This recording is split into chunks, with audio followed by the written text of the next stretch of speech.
So we are moving deeper into pandas. And pandas is the cat's pajamas. Y'all have been working with series so far. Are very similar to NumPy arrays, except they do more. They have pandas functionality.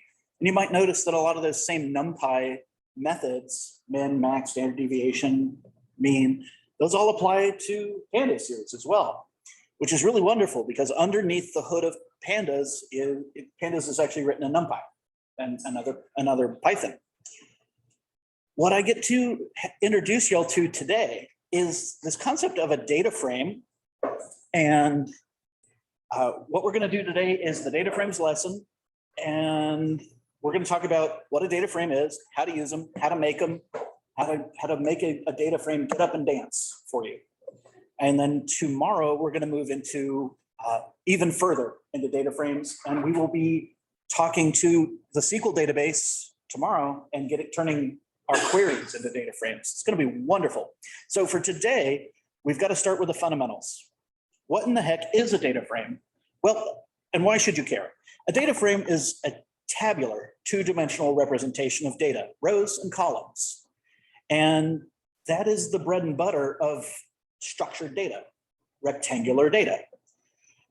And when we talk about a data frame, think in your mind's eye, think this is very similar to a database table, very similar to a database table, very similar to a spreadsheet as well. And when we talk about rectangular data in this format, our columns end up being different variables like age, height, length, width, whatever. And then each row is an individual observation.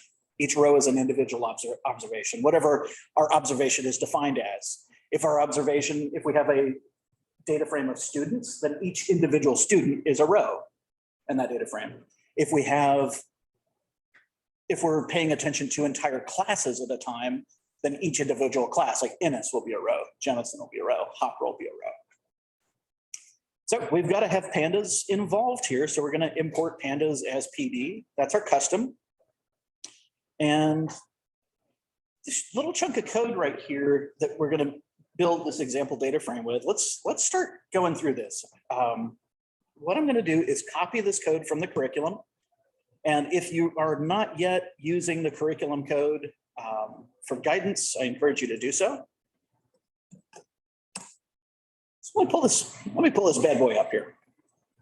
And I'm going to make a new notebook. I'm going to call this Happy New Notebook. Data frame intro lesson. All right. So unless you import pandas, you're going to have a hard time working with data frames. So always start with pandas. And we'll import NumPy as well to get some of its randomness. So what we're seeing here, let's dissect this piece by piece. We've got our imports. We're setting a random seed. Now, random seeds, kind of like level generators in a video game, there is randomness involved, but we're controlling that randomness so that when you all run the same code with the same seed, you'll get the same random numbers, okay? There's a couple of things I want to bring to your attention. This students list is a plain old list. That's all it is. So sometimes we might use the word array, series, or list. They basically mean the same thing, unless we're like specifically focusing on the data type, right? So if we turn a list into a series, then it's a series. If we turn a NumPy array into a series, then it's then a series. So we create a list of student strings. Then we generate a bunch of random numbers between 60 and 100 for math grades, English grades, reading grades. And I want to direct your attention to what we're sending into this pd.dataframe. Notice we're sending in the highlighted code. What kind of data structure are we looking at here that's highlighted? It's a dictionary, darn right. All of the keys are strings. And what about the values for each key? What kind of data types are we looking at over there?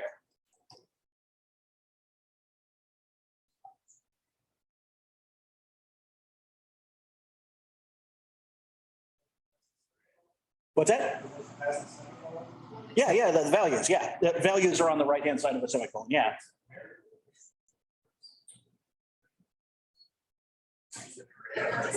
Array, I heard array, yeah. So something approaching the right answer, but students was a list of strings. Math grades, English grades, reading grades were all arrays of integers, and those were NumPy arrays. Now, what we're doing is we're saying, hey, Pandas, whenever you see PD, you're talking to Pandas directly. You're not talking to a data frame, you're talking to the library. We're saying, hey, Pandas, give me a new data frame and make it out of this stuff. Bless you. And so this is really quite wonderful. We've spent a lot of time working with basic Python, and now your skills are mature enough that we have tabular data, which for an Excel user, they're like, way to catch up, Pandas, way to catch up, Python.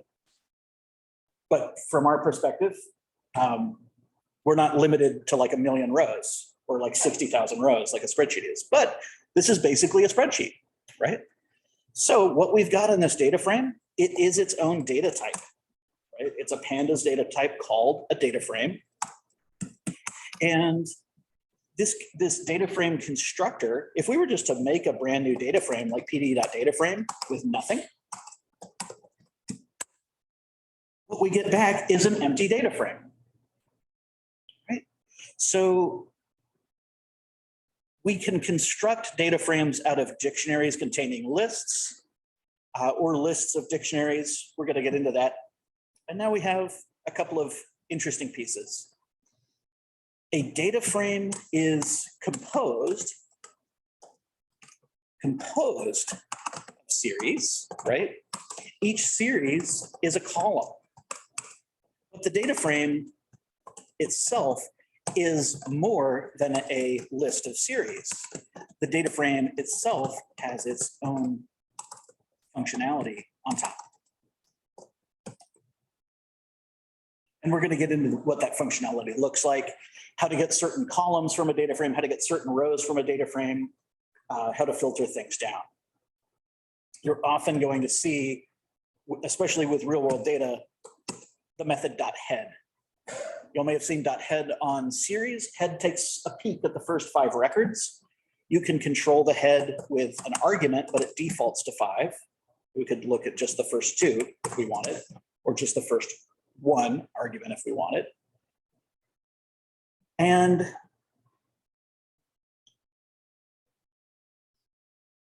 this is really, we're going to do a lot of work in data frames the rest of the course.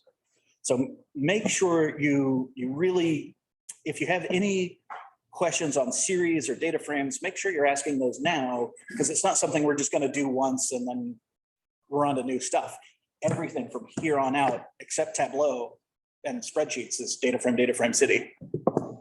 So welcome to your new world. All right.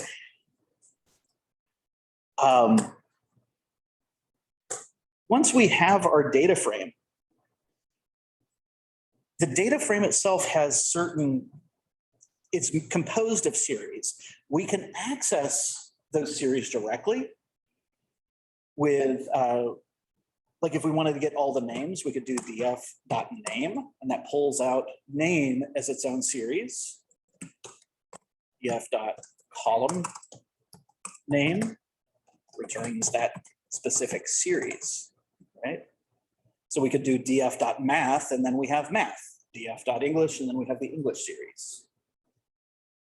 But I promised you that series were more than just a list of columns. So the data frame itself has its own methods and functionality. Well, let's talk about that.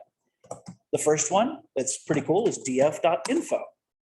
df.info, this method tells us, we're saying, hey, Pandas, this is a shakedown. Tell us what kind of data you have, where the nulls are. That's what info is giving us. And what we have here, we have the index, gives us a preview of the index, listing out the numerical number of columns. And then we have the name of the columns, followed by the number of non-null records, because nulls are a big deal, right? It's hard to do math on nulls. So this tells us the number of non-nulls. And we also get the data type. Looking in a little more just zeroing in on data types itself, we could do df.dtypes and only return the data types of each column. We can also say, hey, DataFrame, tell me about your columns that you have with df.columns. And df.columns, this is an index, but what does this look like? This is itself another series, right? And then we can ask questions about the index as well. So if the index was like not a number, if the index was dates, then this would not say range index, it would say date time or something else. Yeah, Vasily, what you got? Call this series because of the way it's graphed. I'm sorry? It's called a series because of the way that it's graphed. A Panda series? Yes. I don't know I haven't had a lot of coffee time with the designers of Pandas myself, but thinking about what a list is, thinking about what an array is, and thinking about what a series is, those are all finite collections of things. That's an important thing to really wrap your head around. Array, list, series, they're all types of collections where duplicates are okay, and we can access things by their index. Now, if we used something like the word set, sets don't have duplicates, but a series is finite, array is finite, list is finite, and we can get at things through their index. Does that work for you? Outstanding, yeah. A method that I really like, so let's take a little stock. Info was a function with parentheses, dtypes is an attribute, columns is an attribute, index is an attribute, and another wonderful function is describe. And if you have numeric columns, so notice describe drop to the name column, so describe provides summary stats on our numeric columns. We have the number of records, the average, standard deviation, min, and our quartiles. D'Angelo? Yes. I would really yet describe it as an attribute. Yeah. DF describe without the parens. It's Like the, I guess the regular data frame. it kind of looks like the regular data frame. So I never use this ever because it doesn't give me any descriptive statistics, right? This is saying that we have a bound method on that data frame, but this doesn't run the method. I want to run the method so I get those summary stats. I think info will do the same thing too. If you lop off the parens, it'll give you back something, but not exactly the same thing. Yeah. Yeah, cool. So notice the describe, the index, the columns, the .info, those are all those are all methods that are on the container. So the data frame is itself a container, but it's a container for columns, a container for series. Jen? Just a little question. Maybe, sorry if I missed the why of data frames. So Yeah. just to my understanding, like you're just saying, it's a container kind of for what we've done up until this point, right? Yes.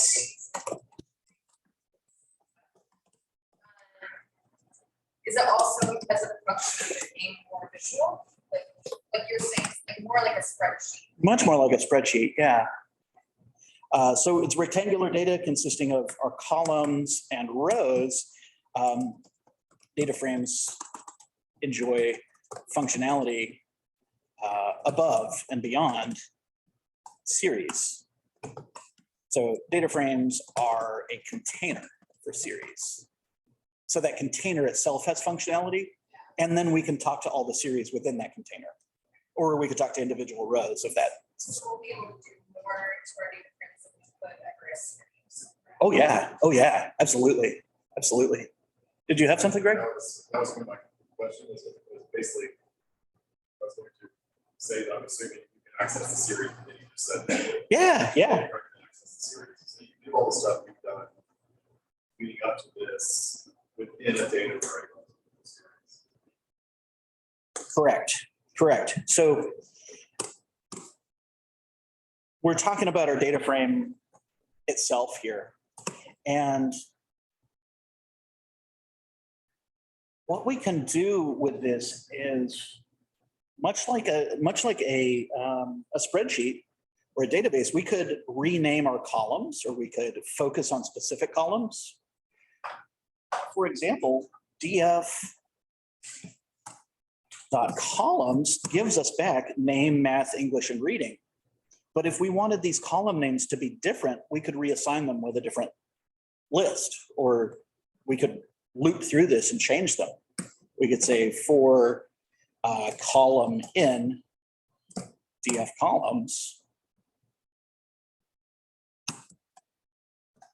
do like column.upper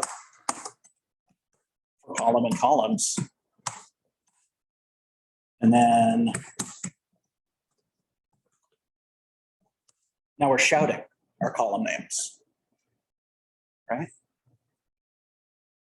So if we, now we have 1, 2, 3, 4 columns. So if we had a list with not four elements, then we'd have a bad time, right?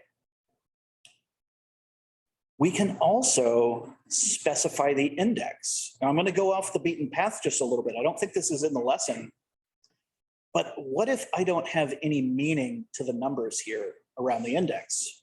What if I need my index to be the name itself? Assuming I don't have duplicate names, we could say, hey, df index. We'll say it's possible to assign a column to be the index if we don't have duplicates. So I could say, hey, data frame, set your index to be name, the name column. And now I still have that name column, but now I've made it the unique identifier, the name. Yeah. Is that kind of analogous to the record key? You got it. You got it. In case you didn't hear that at home, the question was, is your index analogous to a primary key? And you bet your boots. You bet your boots it is. Yeah. And what if I made my index the names and I want to go back? I could say df is df.reset index. And reset the index to numeric if we need to or want to. Cannot insert name, already exists. Am I backing myself into a corner? What's going on here? DF, I see your question, Jules. Give me just a sec. Is that it? That's being a jerk.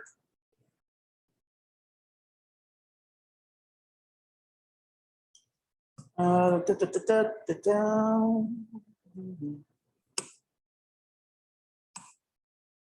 right, cool. I need to not go on a little side quest and chase a rabbit. I see a question from Jules. Yeah, Jules, go ahead. I just had a question about the rechanging the index columns. I thought, isn't there something like index underscore col equals, and you can reset it, like if you wanted to use, is that for data frames? Yeah, it is for data frames. So Jules's question was about index call, and I'll show you what that might look like. So this first chunk of code here, where we made this data frame, we never set the index in this data frame, right? So it defaults to a numeric index.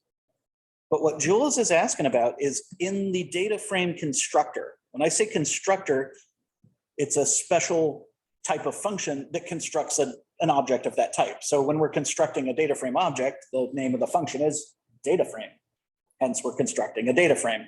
Y'all have used the constructor for series. When you did pd.series, you used a constructor when you did np.array. Now in a data frame, you can set the column with index call and then provide the name of the column. So I'm going to make the index column the name column. Index call equals name. I know I'm not lying to you. Let's see, pandas, data frame, docs. It's not index call, it's index. There we go. So let's go back. It's not index call, it's index. And it's freaking out.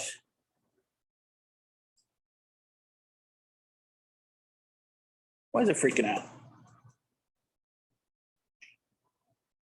Index or array index.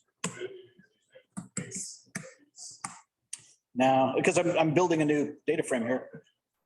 I'm just going to go back to the original data, which was that students list, right? That should work perfectly fine.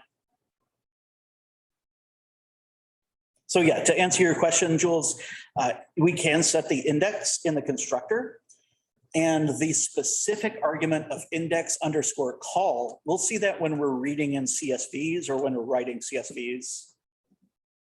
Yeah. Okay, thank you. Cool. Yes. For that, for example, you can use students because it's on, like, it's referencing for you. So, okay. You need to put the value. Yeah, and students itself isn't anything crazy or fancy. It's a plain old list. And so our indices can be plain old lists. They can be another series. They could be a NumPy array. But we need unique values in that index, or we're going to have a bad time. Yeah, think of it like a primary key. Absolutely. It's optimized for speed around that, and it's our unique identifier. So if we had two different Sallys, we would want to use a numeric index here. Yeah, or if we had two Billies or two Adas, so we might not want to make that choice and rely instead on a default numeric. Let me make sure I'm not. Okay. It should stop you, yeah. Let's try to do it. Let's append on Sally. And then print out our students again. So Sally's on here a couple of times. Let's see if we can break it. I shouldn't be able to break it.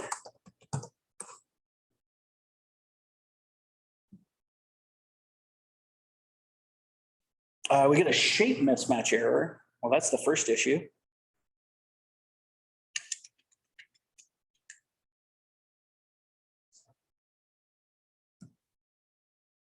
I want to organize my notebook a little bit better. I'm going off-roading a little bit too much.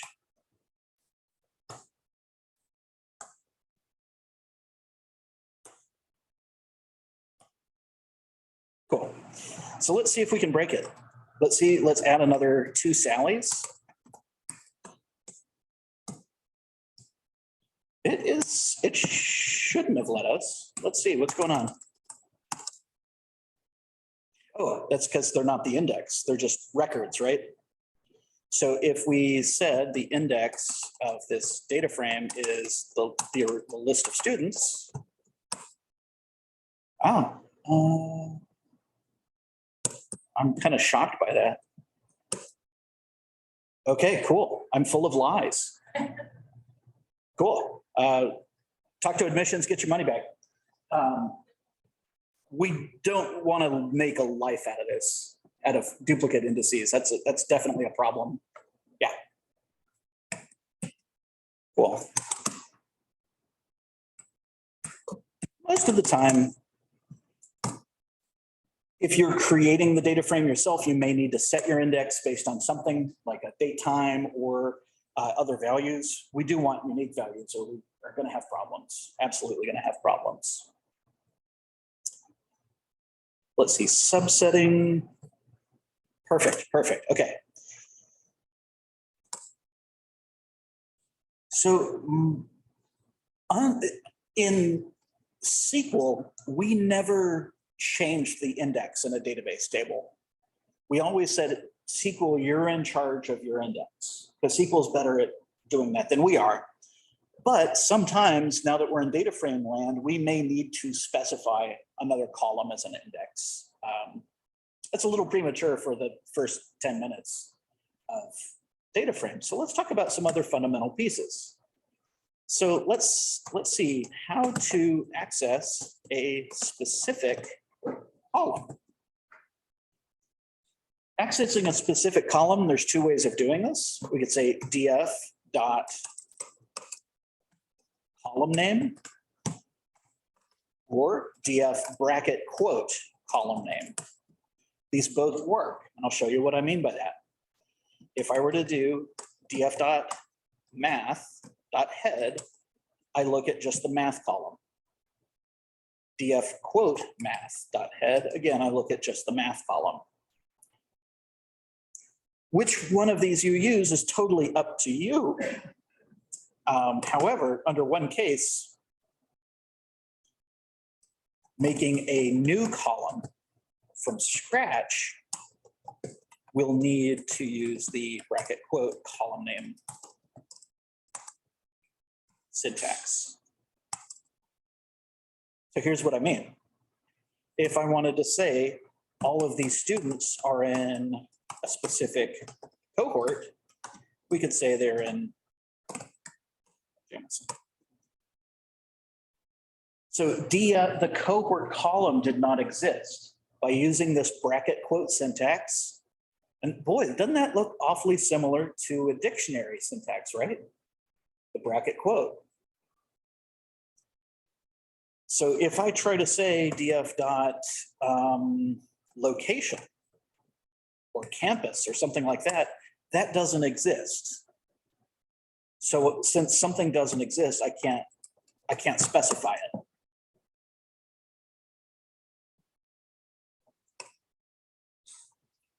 See what I mean? We could do df campus of San Antonio, but that never actually generated that column. So the way to generate a column, to make a new column, df bracket quote column name equals whatever the value is. That's our generic pattern. I'll give you a concrete example. Campus is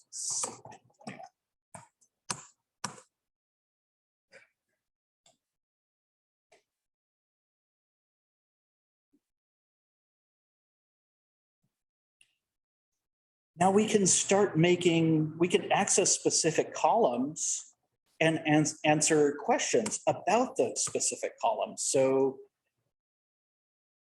what if we wanted to say, show the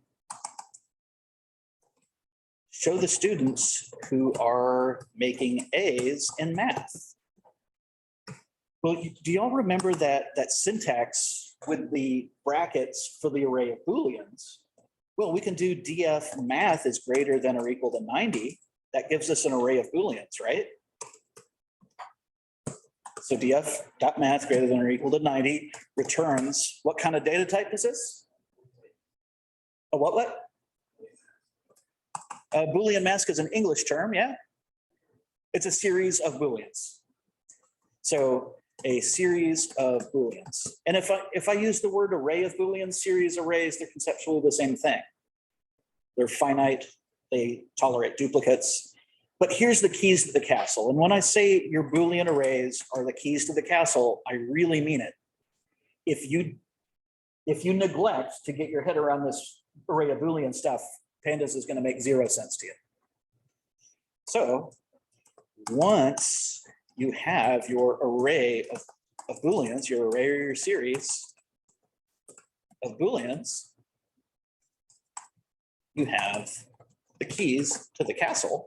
What I mean by that is we can filter our results. And we do DataFrame dot column greater than or less than or equal to whatever we're interested in now. So think about it this way. When I do df, where df.math greater than or equal to 90, the truths tell us which indices to show. The falses tell us which indices to not show. And when we put that array of Booleans together with our data frame, we filter it down. If it helps to think about this like SQL, we could think of what we're seeing here as select star from the data frame where the math grade is greater than 90.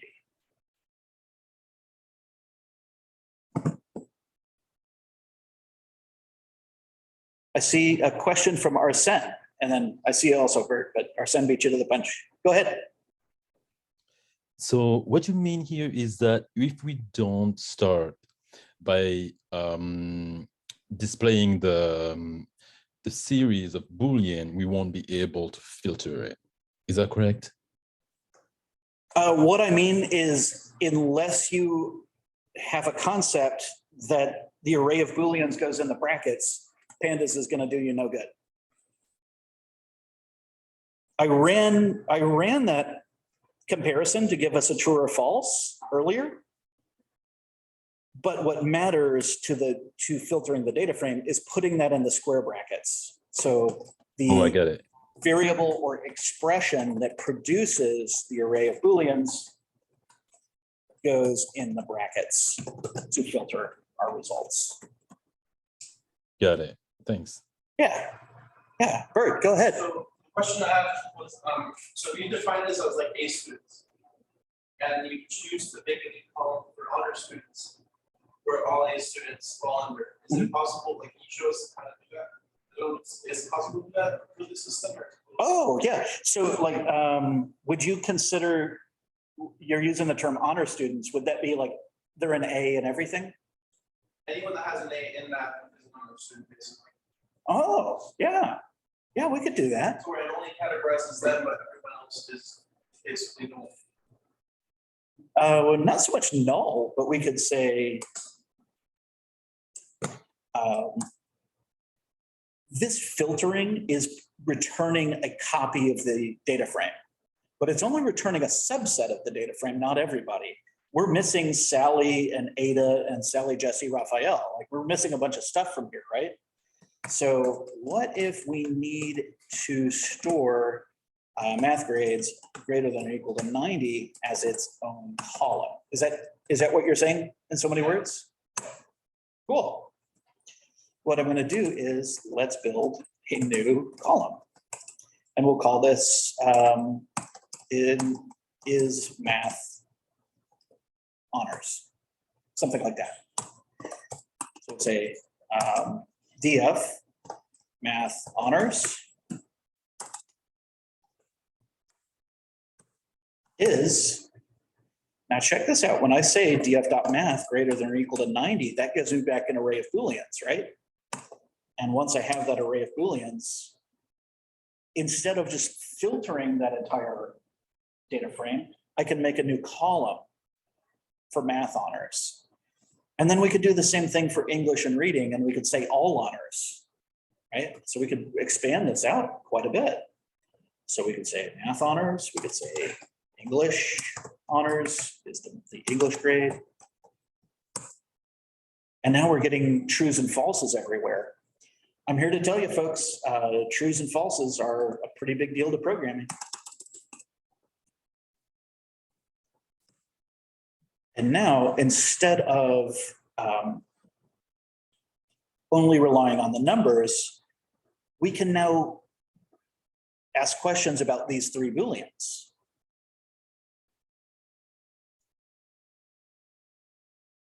Might be getting really excited here, but what if I needed another Boolean column for somebody who's passing all, or not passing, but 90s above all? What about creating an all honors column? So we're kind of going off road a little bit. We're riffing. How would we do this? Any ideas? Brett?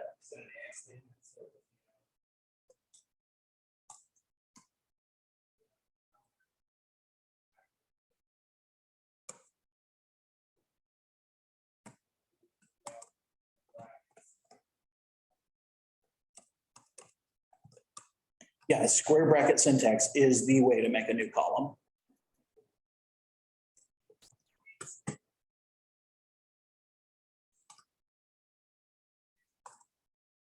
It's okay. I'm going to say we do the assignment operator first, because we have to perform perform a task and then store it to a variable.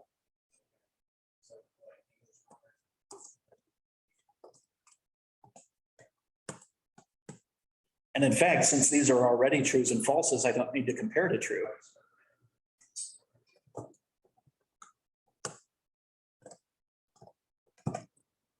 notice I have to tack those on, because if we just said reading honors, that's not attached to the data frame, is it? That's just some random variable that is undefined.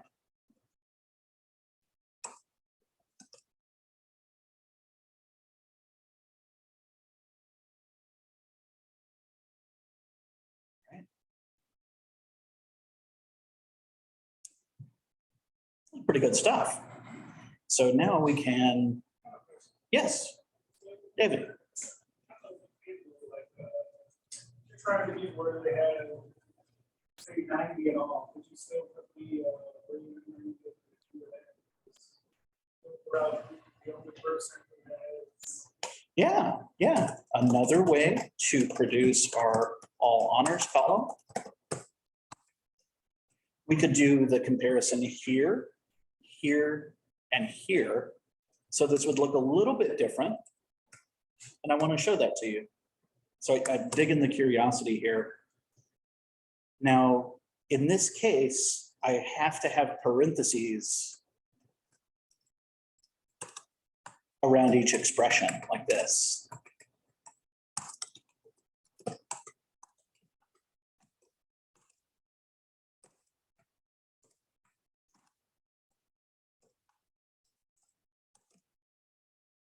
Identical.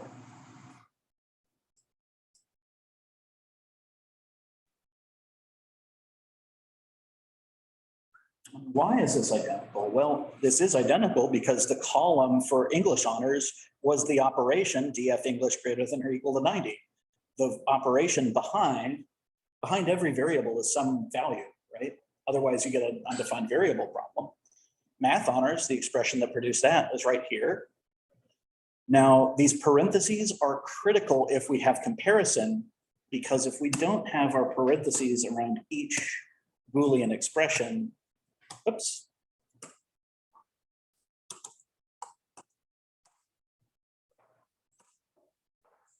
We're going to get a syntax error.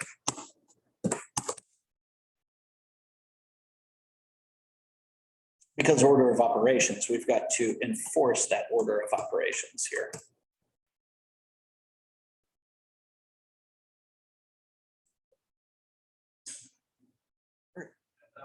I don't need an example of this, but in a sense, like you can get the average of all three by using simple math and it's kind of getting like overall GPA. By using simple math, yeah, absolutely. We say, I know you said you didn't need an example, but we can say overall average. This would be df.math plus df.english plus df.reading, all is one expression over 3.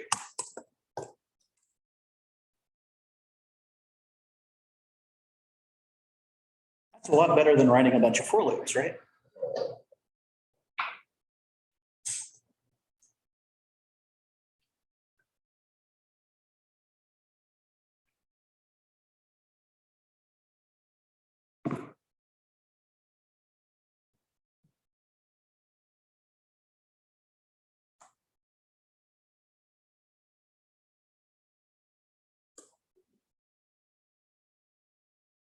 Now, I've succeeded in building this much larger data frame. What if we only want to go back to those original couple of columns, name, math, English, and reading? To view only a specific set of columns, we would say, hey, data frame, we could do a list of columns, name, math, reading, English. Notice that's a plain old string, or a plain old array, or a plain old list, rather.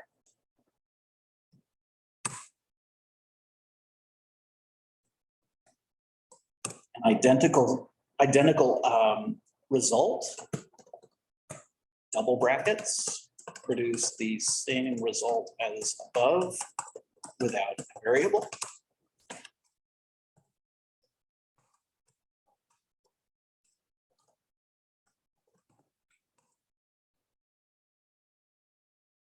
So if you ever see 2 brackets with a data frame, it's doing the same work as a data frame with a list as the variable on the inside.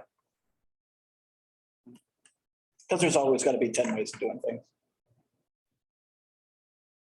Ryan, could you repeat that, please? When you talk about two brackets. Notice in cell number 72, I'm assigning a list to a variable, and then that variable containing a list is going inside square brackets for the indexing. Data frame indexing is much more sophisticated than just zero indexing a list. What we've seen already is that we can pass in Boolean values, right? Or we could pass in a list of column names. And so 72 and 73 are identical in output because brackets that contain a list are identical to brackets inside of brackets. Why? Well, because you just have a list right here. The outer brackets belong to the data frame. The inner brackets are just a list. Arsene, did that answer your question? Yes, thank you. Yeah, groovy. Jen, please. This is like a tangent for your but across while like trying to create columns, I accidentally made a grammatical error that went through it. And that column is still not there because I added it into the data, right? Are you going to eventually show us how we columns from the data frame? Can we do that? Or is that something that you suggest doing or not? Yeah. Yeah, we can drop columns all day long. You can rename columns as well. All day long. We delete columns. Yeah. Yeah, like what about all this other junk I added, like cohort and campus? Now, I'm going to show you something. If I were to say how to drop columns, calls to drop would be the list. This is a plain old list. Campus and cohort. I think those were my columns. Yeah. And df.drop columns is an argument. I specify the columns to drop and they're gone.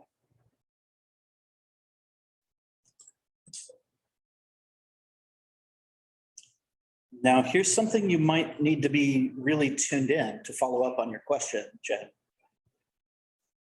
Dropping a column does not change the original data frame. Yeah, that was my question. So since drop doesn't change the original data frame, we'll reassign the data frame.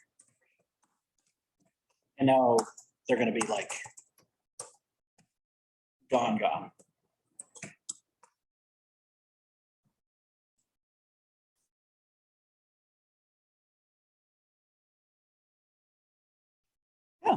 Yeah, you're welcome.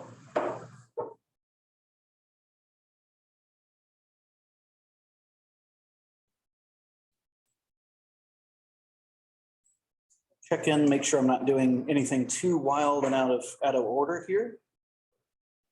Accessing individual columns, we did. Row subsets, dropping and renamings was next. Okay, perfect. Arsene, you had a question, sir. I'm not trying to get off the road, but the dot head that you added here, Yeah. does it have the same function as in series here? Exactly the same.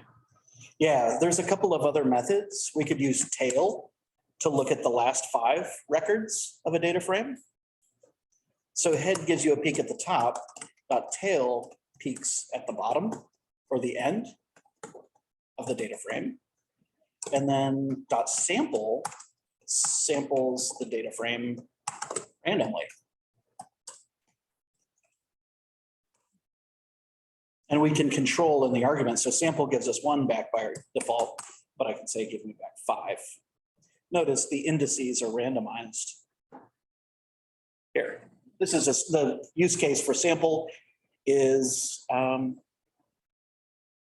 if we only need to check out a subset, right? Or just peek randomly.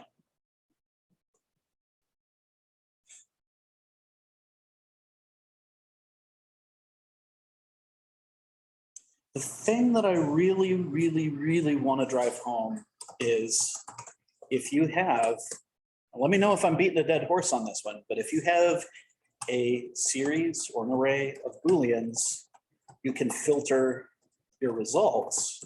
Right? I really want to make sure everybody gets this. So if we said df where df name is Jane, notice how that only pulls Jane. If I say df where df name is Jane, or df name is Marie, notice how this is only going to get us Marie or Jane. Why? Because the expression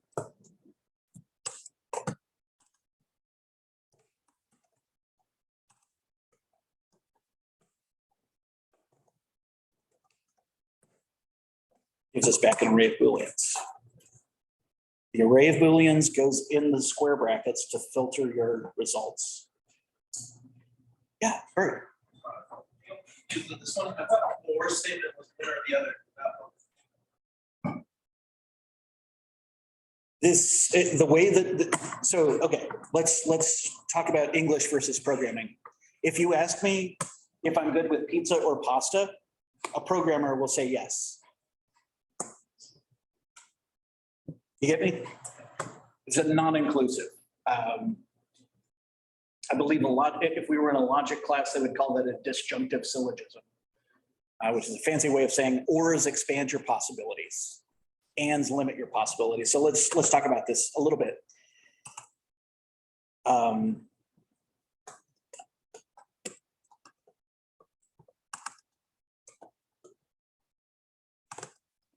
So ors and ands in programming. Ands limit our possibilities. And here's an example. If you're allergic to peanuts and shellfish and dairy and bell peppers, you're limiting your results, right? But if we were to use an or, a logical or, ors expand your possibilities. I'm good with pizza or pasta or salad or curry or a sandwich, or see how ors expand our set of possibilities in the world and limit things. So if we were to combine all of this together and say, well, only show folks who are passing English and math, this is going to be most likely less than the number of people passing English and less than the number of people passing math, because it's like we're going for the intersection.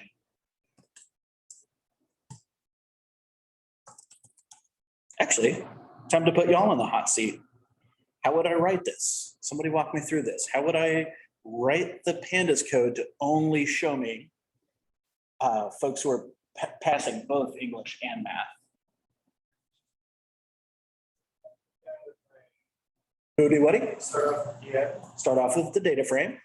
Y luego. Square brackets, yeah.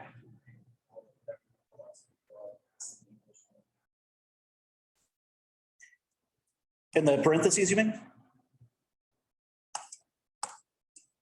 I'm going to do parentheses here because this is going to help us, but df.math passing is 70 or greater, right? Now, how would I do an and? Ampersand. And df English greater than or equal to 70. Now notice this gives the ands, both of these have to be true, English and math. These are both passing. And apparently Jane is doing great in English and math, but reading not so much. Now, what if we change the operator? If we change the operator from and to or, notice how that's more records. Richard here is failing math, but is passing English. See how with an or, it only takes one true to make the entire expression true. Just like I'm good with pizza, pasta, salads. All right, I'm good with them all, right? If you're good with salads, we'll go get salads, right?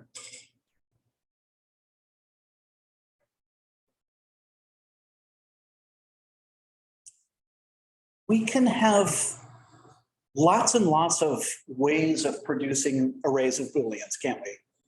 If I said that somebody's name starts with a capital S, notice how this gives me an array of Booleans where I have two people starting with S. I have like Susie and Sally, right?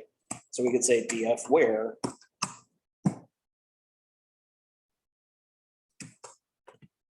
the code or variable that produces the series of Booleans goes in braces. Cool. I'm going to stop repeating this over and over and over if y'all are hip with it.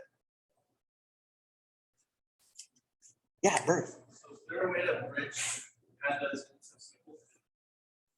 Yeah, we'll do that tomorrow. Oh, cool. The access is so much easier than SQL.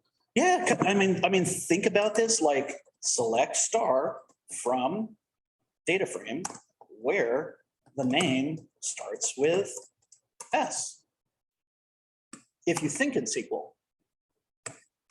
Yeah. Now, I put a link in the Jemison Slack channel, I think yesterday, maybe this morning, that compare that on the Pandas docs, if you speak SQL or if you speak spreadsheet, it will show you how to break down what Pandas does, what a spreadsheet would do, or what SQL would do. It's really, really helpful. Joining just seems like to have SQL joining was like a struggle for me, but this is Joins exist in DataFrames. We haven't talked about joins yet. We'll do that tomorrow because we can join DataFrames together, just like we join tables together. Yeah. What I'm doing right here is more similar to a where clause. Yeah. We also like just a simple question. So like this utility is also in Excel. Okay? Like it's using most pandas. What we'll do much more often is read Excel into Pandas. Yeah, and much more often we'll read SQL into Pandas. Mhm. And I think we'll cover that tomorrow. I'll let you know a secret. It's real dang easy. If you want to read SQL, you do PD read SQL, and then you pass in a SQL. We'll do that tomorrow. If you want to read a CSV, you do read CSV. You want to do read Excel, you read Excel. It's really and truly there. And now there's a lot of different arguments on read Excel. We have to give it, we might need to specify certain sheet names, specify headers to skip or to include, number of rows if we need to specify number of rows. I mean, this is the cat's pajamas.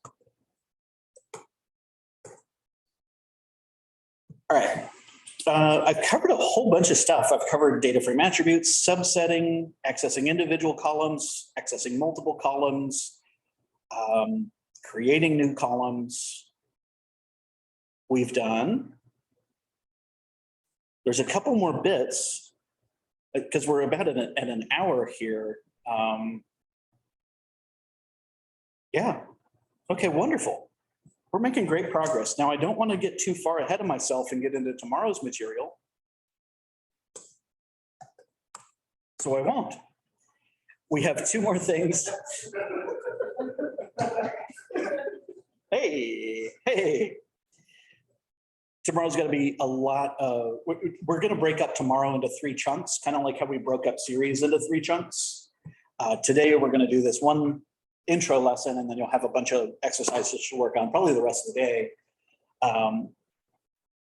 There's a couple more things I want to show you. I want to show you sorting and chaining.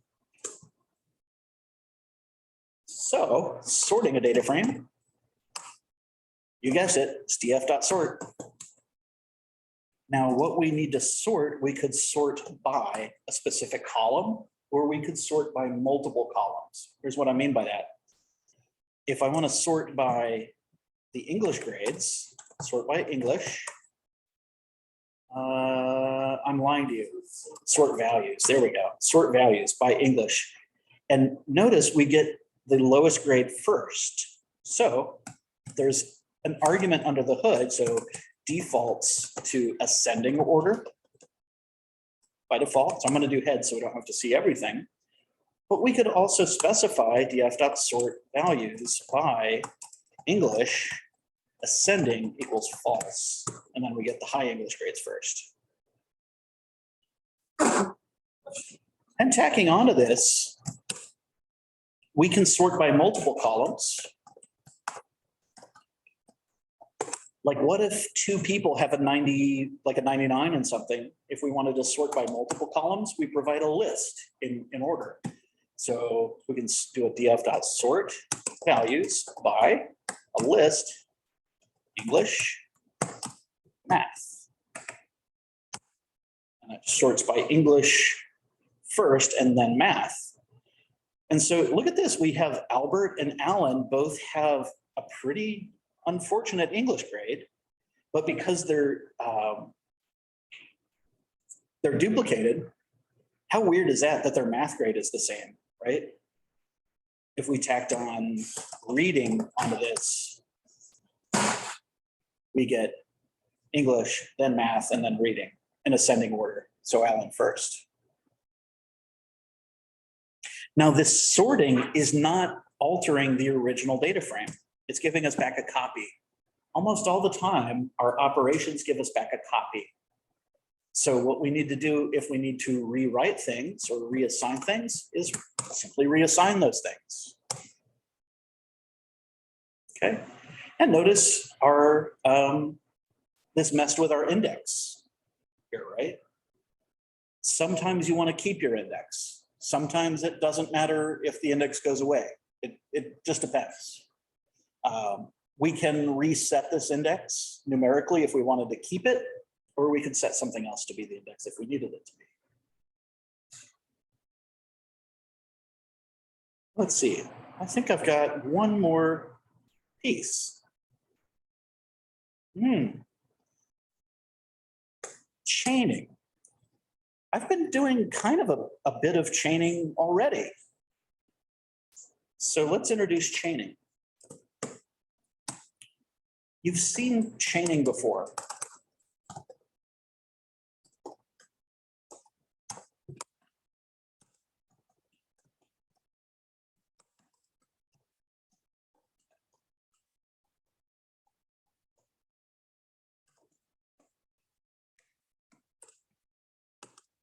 So I'm asserting that chaining ain't new. You've seen it before.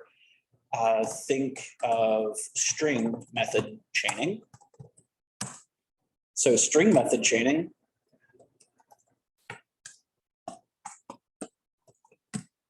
See how swap case swaps the case? And then what if we wanted to lowercase everything? Then we could swap the case again. See how I'm chaining? No? Yes? Good.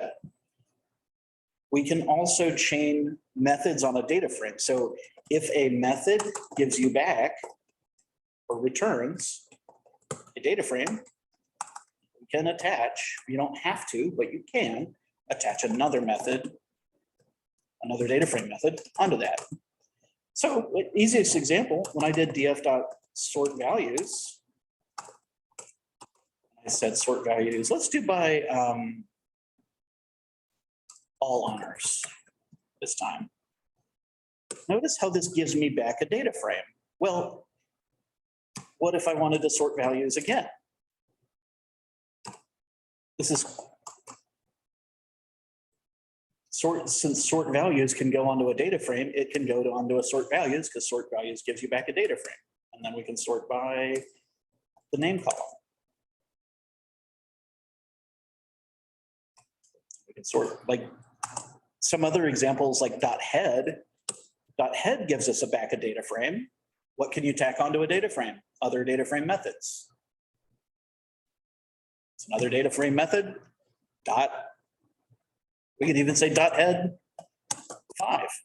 So we're taking the first 5 of the first 10 of the values sorted by name that were originally sorted by all honors. This is a little comical of an example.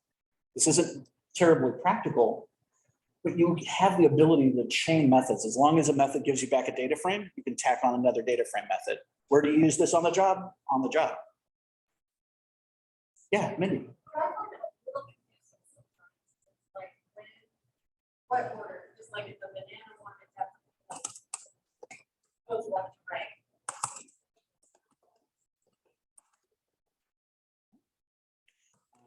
Functions execute from inside out, which is like right to left. And methods execute from left to right. And I'll show you what I mean by that. If I say, hey, give me just name and English grade. So notice how this gives me a data frame. When I then say sort values by English ascending false, we get high English grades first, right? This is a copy of a data frame, the original, so I can tack on more data frame methods like head and look at the first 10. See, I'm moving from left to right. Yeah. And of that first 10, we could say, we could access other values, right? We could say English grade greater than 90. So of the folks sorted by English here, the first 10 of them, we can get a Boolean array. My punchline is, as long as your method returns a data frame, you can slap on another method that operates on data frames. Think of it kind of like a set of dominoes or a chain reaction, if you think more chemically, like chemical transformations.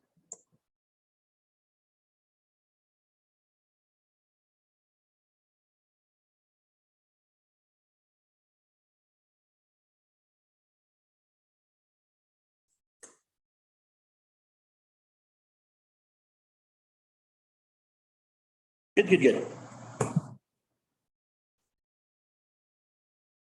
Chaining, dropping. I think we'll cover renaming tomorrow. No, I lied to you. Okay, we can rename. Let's do a rename real quick, just to add that in. Renaming columns using a dictionary. So let's take a peek at what we've got here. If I wanted to rename math, English, and reading to math grade, English grade, reading grade, we totally could. Here's how. Make a dictionary. Math turns into math grade. Reading would turn into reading grade. And maybe English turns into English grade. Nothing too crazy so far. All we have is a dictionary.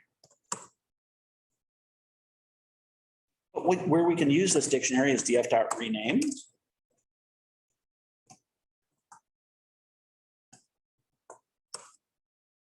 So df.rename,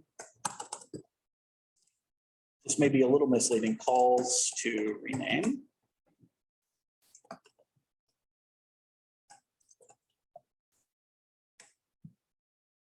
Rename takes a columns argument and then a dictionary.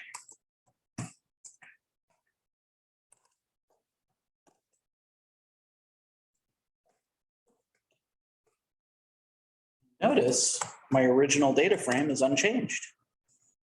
We got back a copy. We get back copies all the time. We get back copies with strings, so we have to reassign the string, right? Same thing with data frames. If I wanted to completely rewrite in memory the reading grade, English grade to grade, and maybe Anything else, we need to reassign that variable.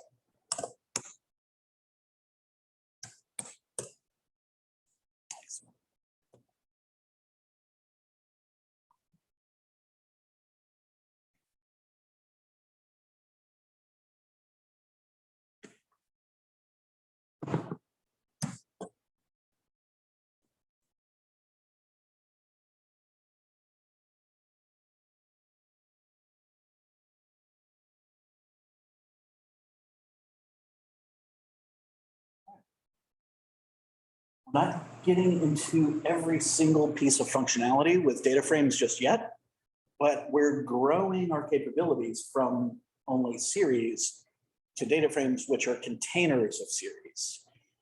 We could even have a data frame with only one series. I'll show you what I mean by that.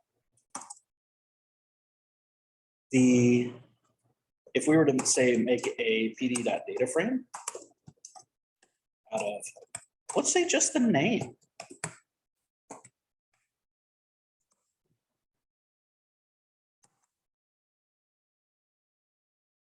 Oh, it's students. There we go.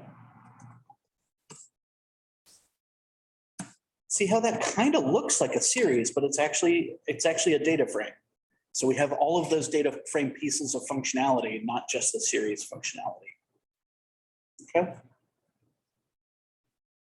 Let's take a look at the exercises as we move into this. We'll do a little preview of these exercises, and then we will take a short break and then get after them. In the exercises here, we're going to have you make a new Python script or a Jupyter notebook called DataFrames. The first thing that we want to do is import a data set called PyDataset. If you get an error that says PyDataset not found, then you're going to have to do pip install PyDataset. And we have a couple of different data sets we're going to be working with here. The MPG data set has miles per gallon for a bunch of different vehicles, makes and models, highway, city mileage. And then we're going to work with some of the student information. The MPG data set, we're going to perform some renaming, some transformations. And then there's also this mammals data set, capital M mammals. And then if you're really, really hungry, and I hope you are, somebody on GitHub called Gwit Samora made a whole big, beautiful mess of Pandas exercises called Pandas exercises. And here's some guidance on how to add those to your work. So I'm going to button up our lesson formally here, open up for any specific questions.